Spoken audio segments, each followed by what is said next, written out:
Lakini niwaambie Korogwe ni kituo changu cha mwisho kwenye mkoa huu wa Tanga. Lakini ndugu zangu wa Korogwe, mmenifanya nisiwe na maneno ya kusema kwa send off hii mlionifanyia. Hii ni send off ya heshima kubwa. Nilijua nitakuta watu wachache niagane nao, lakini kwa send off hii sina maneno ya kusema. Neno langu kwenu wana Korogwe, mkitupa ridhaa ya kuendelea tena kuongoza nchi hii, yale yaliyoombwa hapa ya elimu, ya afya, ya barabara, ya umeme, tunakwenda kuyafanyia kazi. Lile moja la halmashauri, lile ni ombi maalumu, litachakatwa pamoja na maombi mengine tulioyakusanya nchi nzima. Korogwe oye!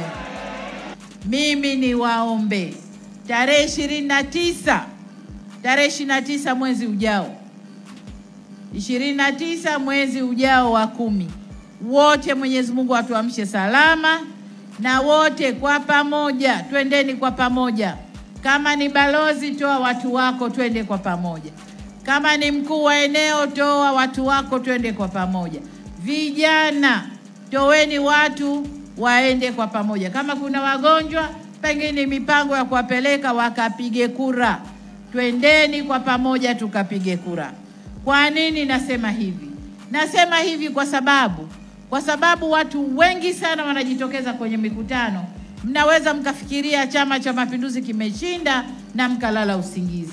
Niwaombe sana, hatuko peke yetu, uchaguzi unasimamiwa na watu wengi. Jinsi tunavyojaa kwenye mikutano, hivyo tukajae kwenye masanduku ya kura. Hivyo tukajae kule. Na hivyo ndivyo tutakavyoweza kuwaziba midomo wale ambao wana midomo kwa Tanzania. Niwaombe sana ndugu zangu, twendeni kwa pamoja tukapige kura.